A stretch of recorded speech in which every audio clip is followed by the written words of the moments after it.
वर्णिवेशरमणीय दर्शनं मन्दहासरुचिराननाम्बुजं पूजितं सुरो नरोत्तमैर्मुदा धर्मनन्दनमहं विचिन्तये।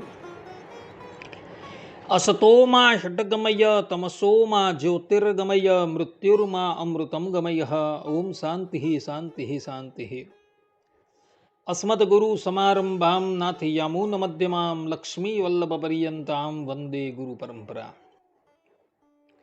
આજની જ્ઞાન સભાની અંદર પધારનારા બધા જ ભગવદ્ ભક્તોને વેદાંતાચાર્ય પુરાણ ઇતિહાસ આચાર્ય એમ ફિલોસોફી શાસ્ત્રી રાકેશભાઈના હેતપૂર્વક જય સ્વામિનારાયણ. અમારા વૈષ્ણવ સંપ્રદાયના પરમ આત્મીય બંધુ કલ્પેશભાઈએ અમને પ્રશ્ન કર્યો કે શાસ્ત્રીજી, પતિ અને પત્નીના છૂટાછેડા અર્થાત કે ડાયવોર્સ થઈ ગયા હોય અને પત્ની પોતાના પિતાના ઘરે રહેતી હોય તો તેણે સૂતક પોતાના પતિના ઘર પ્રમાણે પાળવું કે પિતાના ઘર પ્રમાણે પાળવું, એ વિષય પર આપ થોડો પ્રકાશ કરો. કારણ કે બહુધા લોકોને આ સંબંધમાં કંઈ ખબર નથી, માટે શાસ્ત્રોકારોએ જે નિર્ણય કરેલો હોય એનો આપ પ્રકાશ કરો. આ પ્રમાણે કલ્પેશભાઈએ મને પ્રશ્ન કર્યો તો એ સંબંધમાં મહર્ષિ યાજ્ઞવલ્ક્ય ઋષિની સ્મૃતિના પ્રથમ અધ્યાયની અંદર કહે છે કે પિતૃગોત્રાત પરિત્યજ્ય પતિ ગોત્રમ સમાશ્રિતા સ્ત્રી ભવતી તદાતસ્ય કુલ ધર્માન સમાચરેત. અર્થાત કે સ્ત્રી પિતાનું ગોત્ર છોડીને પતિના ગોત્રમાં પ્રવેશ કરે છે અને ત્યારથી પતિના કુળના ધર્મોનું પાલન કરે છે. જે દિવસે કન્યા પોતાના સ્વામી સાથે લગ્ન સંબંધથી જોડાય પછી ત્રીજા દિવસે એનું ગોત્ર બદલાઈ જાય છે અને એ પિતાના ગોત્રમાંથી પતિના ગોત્રમાં પ્રવેશ કરે છે અને પછી એણે પોતાના પતિના ગોત્રમાં જે પ્રમાણે ધર્મનું આચરણ થતું હોય, આ શૌચનું પાલન થતું હોય, એ ધર્મનું એણે આચરણ કરવાનું છે. નારદ સ્મૃતિના 12મા અધ્યાયમાં કહેલું છે કે નષ્ટે મૃતે પ્રવ્રજીતે ક્લીબે ચ પતિતે પતે પંચસ્વાપત્સુ નારીણામ પરિરંધો વિધીયતે. અર્થાત કે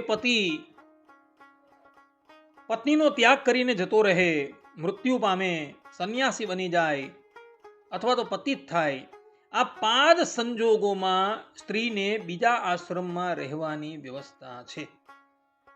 પતિ કદાચ કોઈ કારણવશ ચાલ્યો ગયો હોય, મૃત્યુ પામે, સંન્યાસી બની જાય, પતિત થઈ જાય અથવા તો અશક્ત હોય, તો આ 5 સંજોગોમાં પત્ની જે છે એ બીજા આશ્રયમાં રહી પોતાનો જીવન નિર્વાહ કરી શકે છે.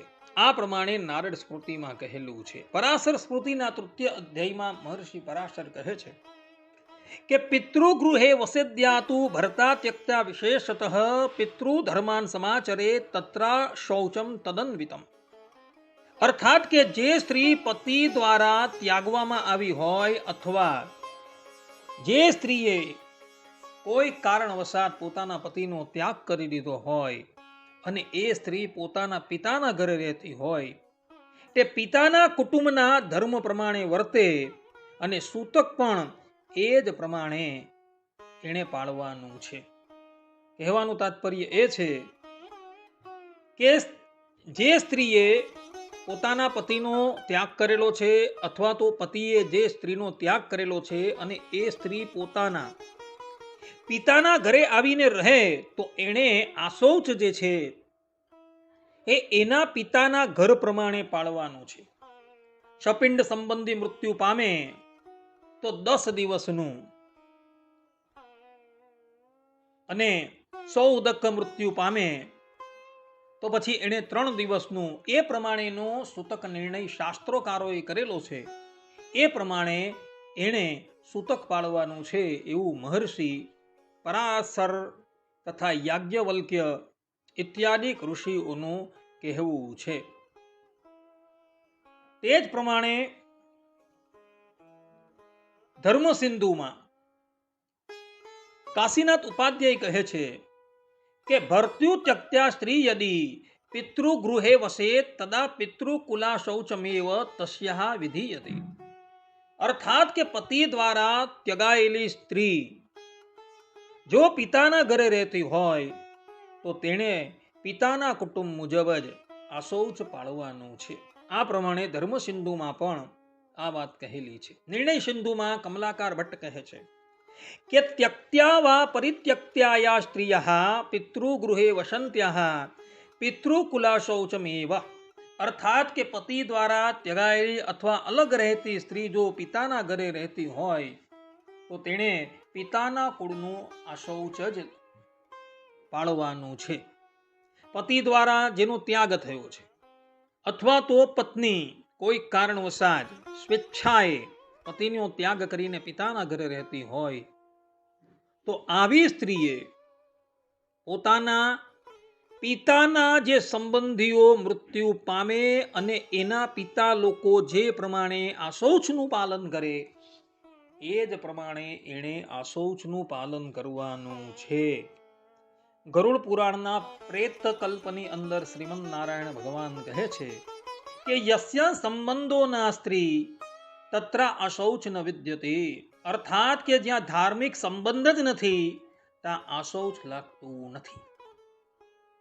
પતિએ જે સ્ત્રીનો ત્યાગ કરી દીધો છે અથવા તો સ્ત્રીએ કોઈ કારણવશાત પતિનો ત્યાગ કરી દીધો છે અને એ લોકો વચ્ચે કોઈ ધાર્મિક સંબંધ રહ્યો નથી તો એવી સ્ત્રીએ પતિના ઘરની અંદર કોઈ મૃત્યુ પામે તો એનું આ શૌચ પાળવાનું નથી.